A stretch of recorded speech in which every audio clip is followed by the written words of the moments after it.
jueves disfrutamos de este espacio en que hablamos de salud y de medicina. Y qué mejor que darle la bienvenida para que nos hable de lo que es la prevención en cuanto a la salud cardiovascular de la mujer, a la doctora Jamie Gómez, que está con nosotros. Ella es cardióloga y bueno, muy contenta de que esté con nosotros aquí. Muchísimas gracias por la invitación, muy buenos días. Buenos días, doctora. Gracias por la invitación.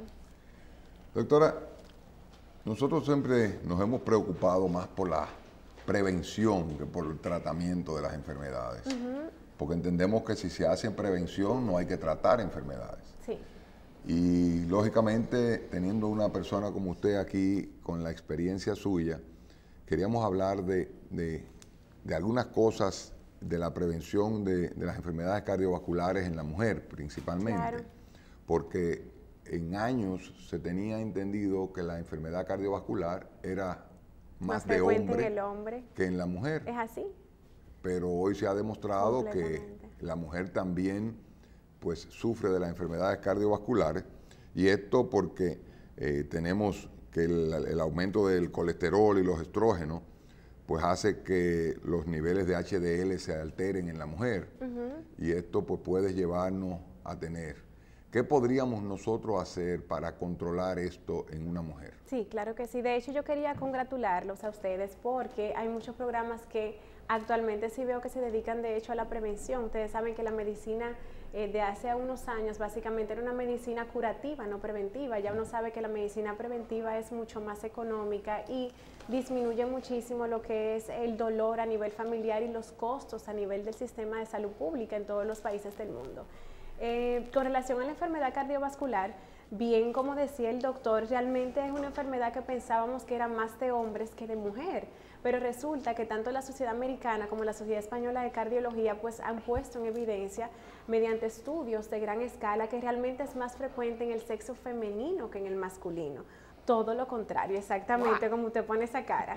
Sí, en la consulta recibimos todos los días pacientes que de momento llevan a las señoras al esposo, pero yo las miro y yo digo, pero Dios mío, yo también tengo que tratarla a ella porque veo que tiene muchos factores de riesgo.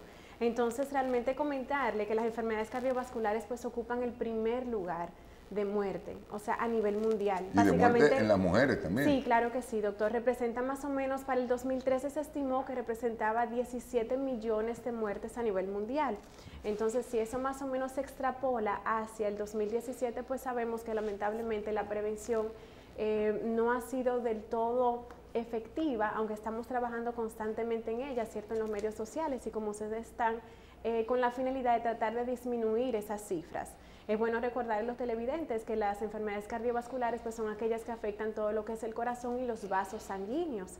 Entonces, de ahí hablaríamos lo que es la enfermedad vascular cerebral, lo que son las insuficiencias venosas, la trombosis venosa y las enfermedades del corazón de tipo infarto, angina de pecho y todo eso. En el día de hoy pues elegimos el tema de la prevención cardiovascular específicamente en la mujer porque estamos en unos días muy interesantes, viene la prevención del cáncer de mama y todo lo demás. Entonces siempre es bueno tener en consideración que esas cifras sí podemos disminuirlas indiscutiblemente cuando trabajamos con la prevención. Fisiopatológicamente, hay una diferencia entre la mujer y el hombre. Sí, sí.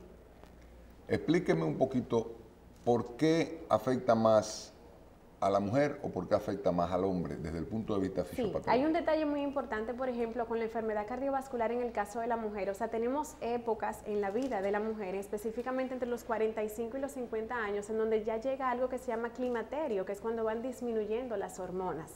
La menopausia es la que definitivamente pues más influye en la incidencia de estas enfermedades cardiovasculares porque sabemos que ya a los 50 años pues la hormona conocida como estrógeno, que es la que se encarga precisamente como un factor protector ante las enfermedades cardiovasculares, empieza a disminuir justo en esta época. ¿Y los niveles de HDL, por ejemplo? Sí, no, claro que sí. Evidentemente, pues todas las hormonas se caen al suelo y disminuyen. Por eso es bueno cuando las pacientes van al ginecólogo, al cardiólogo. Yo de momento en mi consulta privada me encargo de manera personal, así como uno evalúa al hombre también su perfil de próstata, pues también pues lo hacemos con las hormonas de la mujer para verificar si están entrando en climaterio, si de momento están en la menopausia, porque hay formas de corregir o de retardar un poquito el proceso y me imagino que de eso vamos a hablar dentro de unos minutos. Correcto. Una pregunta. Las mujeres muchas se resisten a los tratamientos hormonales. Sí.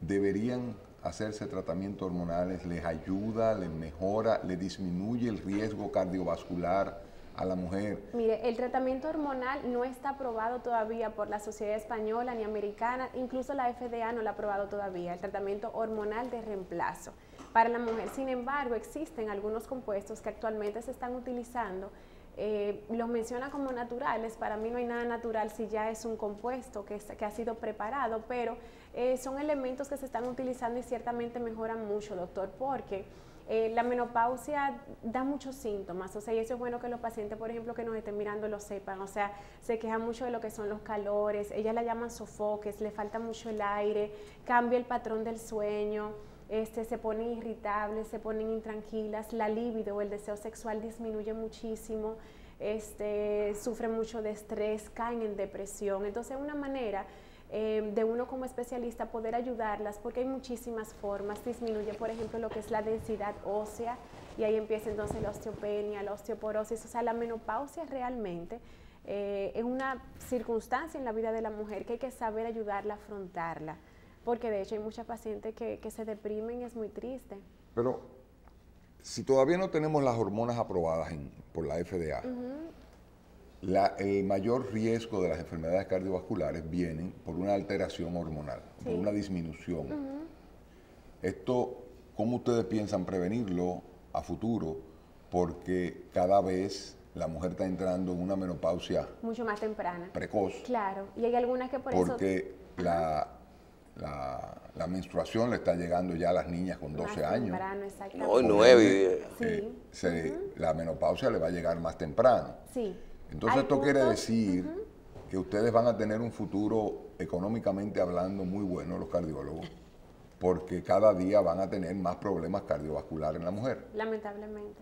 No hay nada que nosotros podamos darle a la mujer para nosotros prevenir esto. Bueno, hay muchas cosas que sí podemos hacer de manera puntual. Por ejemplo, siempre se recomienda mantener un peso saludable, dormir horas específicas. Por ejemplo, se recomienda dormir no menos de 6 y no más de 11 a 12 horas al día.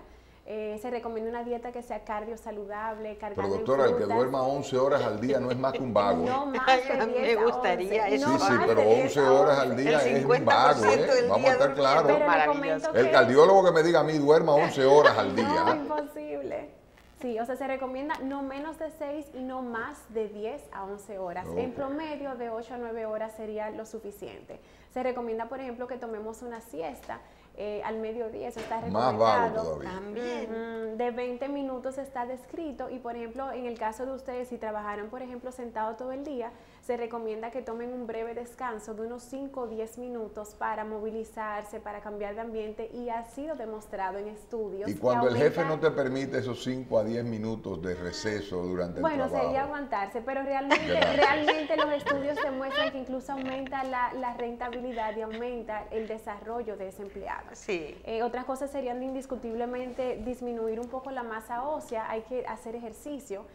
Sabemos, por ejemplo, y eso le había comentado yo a un colega reciente, que ahora estamos en que si corremos, si caminamos, que la gente no sabe si empezar a correr, que es más saludable. Eso es bueno que también lo traigamos a colación, porque salieron unos estudios importantes en donde ya se sabe que no tenemos que correr, que podemos caminar de 30 a 45 minutos 4 veces por semana, y con eso estamos cuidando nuestro corazón. O sea, usted me está diciendo a mí que el hacer jogging, ya no es necesario, y que es lo mismo cardiovascularmente hablando, porque tenemos que informarle bien a la gente de que esto no es para mantenerte fit, sino desde el punto de vista cardiovascular.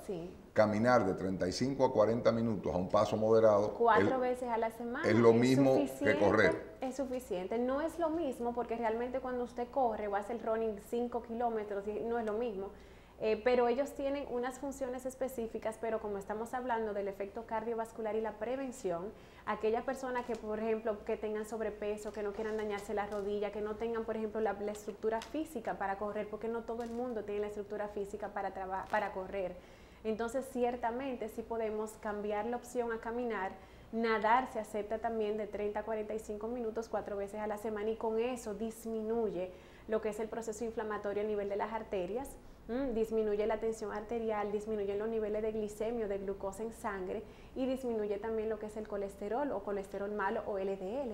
Usted ha topado un tema donde nosotros normalmente nos enfocamos en las hormonas, pero hay enfermedades que ayudan a las enfermedades cardiovasculares a desarrollarse. Por ejemplo, en la mujer, embarazo con diabetes. ¿Cómo se asociaría embarazo con diabetes a enfermedades cardiovasculares?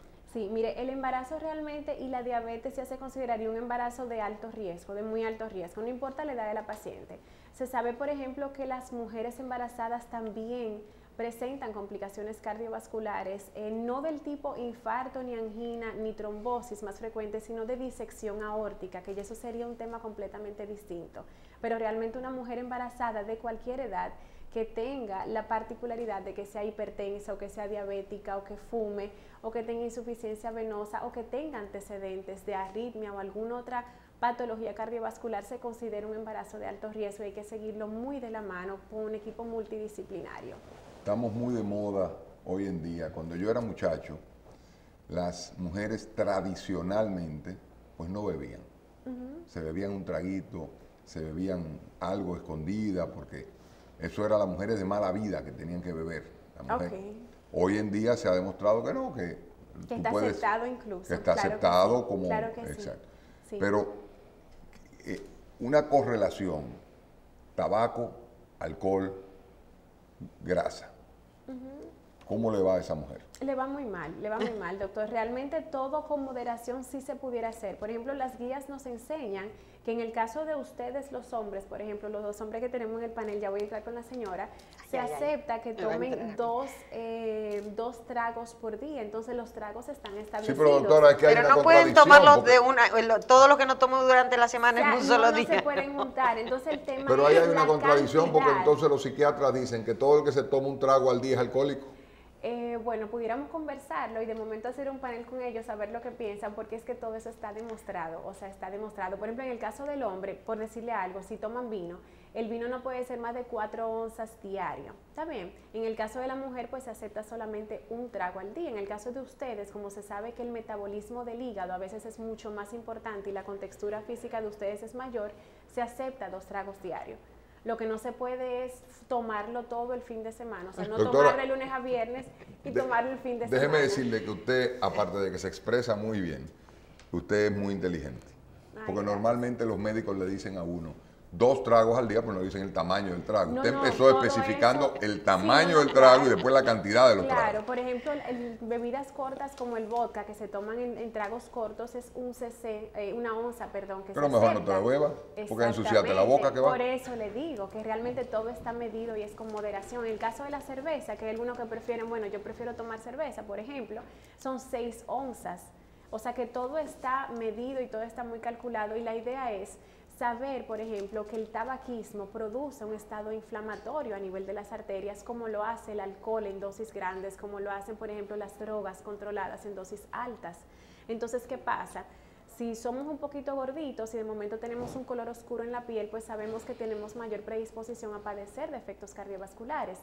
Si las arterias se encuentran inflamadas a nivel del cuerpo, todo lo que pasa por ellas pues se adhiere, ahí se adhiere colesterol, se adhiere triglicéridos, se adhiere calcio y produce obstrucción a nivel de las arterias, no solo del corazón, sino también del cerebro, de los riñones, de las piernas. ¿Me iba a preguntar algo? Sí, a nivel de suplementos, o sea, fuera de de hacer ejercicio moderado, hacer ejercicio, la alimentación, el peso, evitar la forma de dormir, suplementos. ¿Hay algunos suplementos que ayudan a prevenir estas enfermedades, tanto en hombres como en mujeres? Sí, doctora, actualmente se están utilizando, no tanto en el hombre, más en la mujer. Lo utilizan los ginecólogos, de hecho solicitan una evaluación cardiovascular previa, porque es que todavía no se ha demostrado que existe realmente mayor posibilidad de que las cosas mejoren con el tratamiento en comparación con los efectos secundarios del medicamento. Pero existen, como le decía yo a la señora, algunos medicamentos que ellos mencionan como hormonales naturales, que tienen efectos parecidos que se están utilizando con muy buen resultado. O sea, las pacientes mejoran la libido, mejoran la resequedad. Y son preventivos, Sí, doctor, se utilizan justo cuando ya se demuestra que la paciente tiene síntomas y están disminuyendo los niveles de estrógeno y de LH y de FSH. ¿Por qué? Sabemos que la parte fisiológica entre la mujer y el hombre son diferentes. Sí. Las placas de arterioscleróticas. ¿Por qué hay una diferencia entre esas placas del hombre y esas placas? En el hombre son obstructivas, en la mujer no. ¿Por qué? Bueno, de hecho son obstructivas en ambas. El problema es que, por ejemplo, el hombre debuta más temprano y presenta cuadros que a veces son un poco más llamativos en el caso de la mujer. En ambas son obstructivas, en ambas son importantes. Sí, pero sin embargo en la mujer no produce el infarto las placas. Lo que sucede es que a veces la mujer se cuida más que el hombre. En el tema de la comida. Y se detecta a tiempo. Bien, o sea, para uno, por ejemplo, hacer una evaluación cardiovascular de manera preventiva en un hombre, a veces nos cuesta que vengan a la consulta. Sin embargo, la mujer, por una u otra razón, o le envía el ginecólogo, o le envía el endocrinólogo, o le evalúan tiroides y le encuentran algo, y entonces llegan más fácil. O sea, realmente, actualmente, con la guía de un buen médico cardiólogo, o un buen médico endocrinólogo, un buen médico internista, los infartos no deberían de ocurrir. O sea, son prevenibles porque tenemos muchos métodos diagnósticos que nos ayudan a determinar hasta el %, y usted lo sabe, de las capas de obstrucción a nivel de las arterias, de todas, del corazón, de las carótidas, o sea, incluso hasta los eventos neurológicos se pueden prevenir.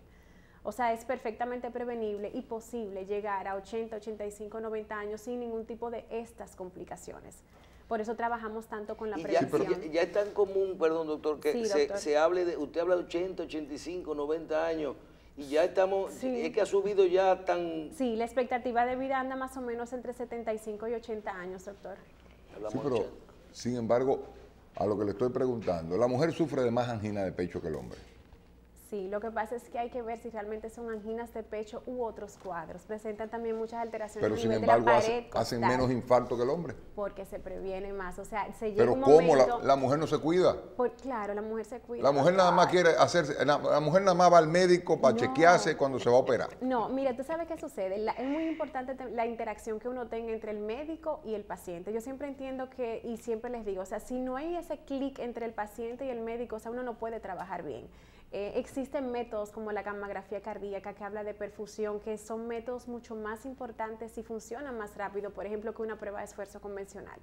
De hecho, yo la prueba de esfuerzo no la utilizo mucho por eso, porque la gammagrafía permite que usted pueda ver defectos de la perfusión, o sea, de cómo llega la sangre hacia el corazón mucho antes de que ocurra algún evento.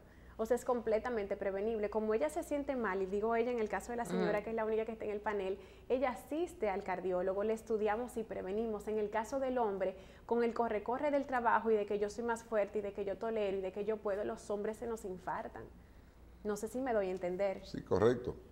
Y esa prevención, usted dice, los hombres, las mujeres se cuidan más, los hombres se cuidan más. Cuando usted habla de prevención, ¿a qué niveles nosotros debemos de asistir? Porque a mí, por ejemplo, tú dices, me voy a hacer una evaluación anual o que tengo 2 años que no me chequeo, cualquier cosa.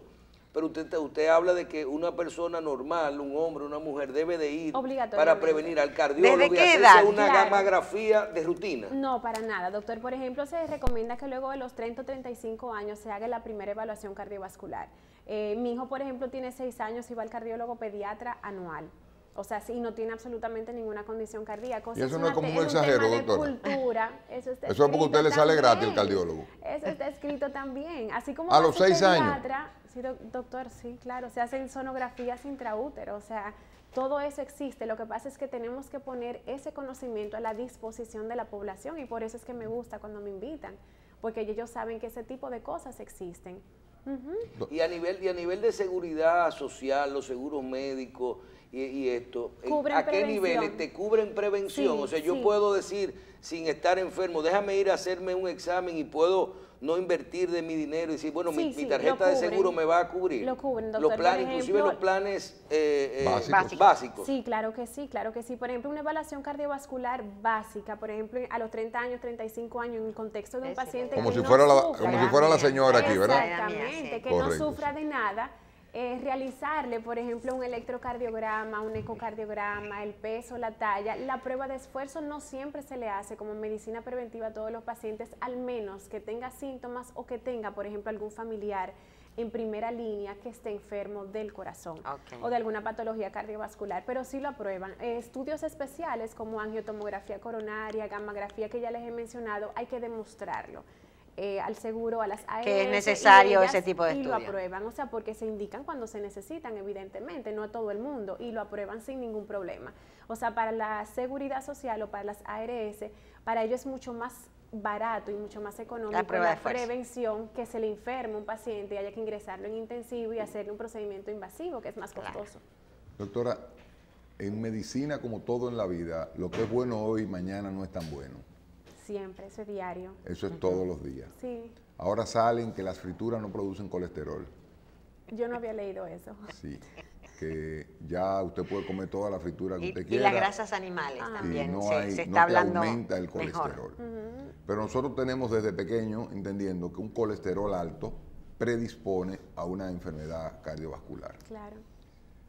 ¿Qué hacer con un paciente que mantiene su colesterol en 230, por ejemplo, desde años? ¿Se trata ese colesterol? Sí, indiscutiblemente. Por ejemplo, en una primera ocasión, un paciente que tenga, qué sé yo, 210, 220, 230, se le da la oportunidad, se le entrega una dieta, se le facilitan normas y algunos detalles que son específicos para tratar de disminuir sin medicamentos ese colesterol, pero si no puede, ya a los 6 meses y al año ya tenemos que poner tratamiento porque se sabe que esos puntitos de colesterol, y es una de las preguntas más frecuentes, y que bueno que usted la mencionó, se van acumulando y van tapando las arterias de todo el cuerpo. ¿Y eso no se puede contrarrestar con una aspirinita? Bueno, el colesterol no se maneja con aspirina. No, yo digo la obstrucción, porque... La obstrucción, bueno, sí se utiliza aspirina, se utiliza clopidogrel, por ejemplo, que es otro medicamento, pero cuando hay otras condiciones, pero no es que baja colesterol. Y no solamente es el colesterol, yo he escuchado y usted lo dijo recién, sí, que a veces en las arterias se adhiere la grasa, que sería en este caso el colesterol, pero habló del calcio. Sí. ¿Calcificaciones dentro de las arterias? Sí, claro que Hábleme sí. Claro de eso, que sí. Esas placas se calcifican, o sea, se hacen rígidas y de hecho con el tiempo se ha demostrado que en los pacientes que ya tienen 65, 70 años, las arterias se van calcificando. O sea, así como uno necesita, por ejemplo, lentillas para leer, a los 40 años, más o menos 40, 45, así pues todo el cuerpo va disminuyendo un poquito su capacidad. Pero algo que se calcifica no se pone duro. Sí, que se ponen duras las arterias. ¿Y entonces? Bueno, varía todo, varía el metabolismo, varía la hipertensión arterial, sube más la presión alta, la bajita, o sea que todo es algo que manejarlo con el especialista muy de cerca. Y entonces, ¿qué es lo que hay que hacer para evitar, por ejemplo, no solamente en este caso el tema del colesterol, el tema del calcio en las arterias? Sí, bueno, para evitar el tema del calcio, yo indiscutiblemente pues sería bueno mantener el peso, o sea, mantener el peso y la hidratación y la alimentación es básico para uno mantener una buena salud cardiovascular. Por ejemplo, ahora mismo se están haciendo mucho énfasis en el tema del sobrepeso y la obesidad. O sea, por ejemplo, uno desde que ve a una persona que te la presentan, ya uno sabe, bueno, ese señor está en riesgo de padecer alguna enfermedad cardiovascular y es momento de hacer la prevención. Doctor, un caso clínico para finalizar con usted. Ay, qué bien. Masculino. Dígame la edad, ese vale. 40 años. Bien. Si tiene antecedentes de mamá, papá. Obesidad. Ajá. Padre con stent. Ajá. Fumador. Sí. Comedor, porque para ser obeso hay que comer. No necesariamente. Sedentario hasta lo último. De hecho, hay muchos obesos que no comen y esa es parte del problema. Este come. Y ese mucho. come, ok. Sí. Sedentario hasta lo último. Sí, ya sea una bola de tiempo.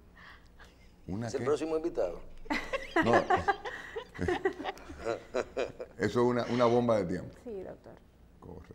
Está bien. Pero eso también se soluciona, o sea que todo con el tiempo y al paso se soluciona. Mire, aquí nos están escribiendo que pregúntele a la doctora si es cierto que la aspirina no controla el primer infarto. Esa es la pregunta que están realizando aquí por las redes. La aspirina tiene realmente sus indicaciones que son precisas. Se indica cuando existe, por ejemplo, en ese caso, un paciente que tenga antecedentes de familiares de primera línea o que tenga otras condiciones, que tenga arritmias y que tenga dolor de pecho, mientras los estamos investigando.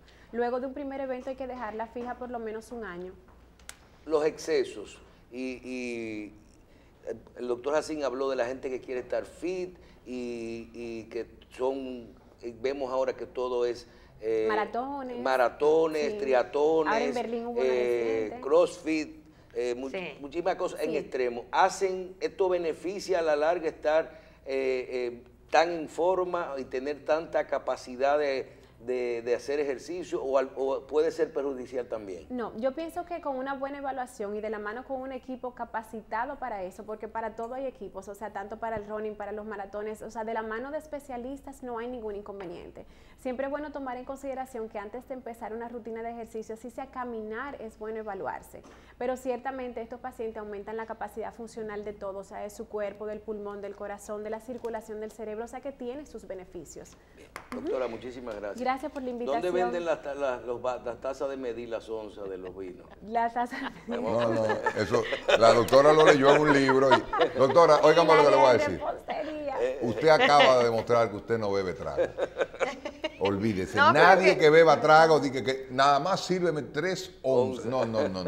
Bueno, pero nadie se los ensucia la bartenders boca. sí saben de Eso es como comerse un sancocho, una patica de puerco, de que a medida, de que no. Bueno, tenemos que educar de manera adecuada. O sea, que no educa a la gente, el dominicano es feliz así, no. el dominicano es feliz. No.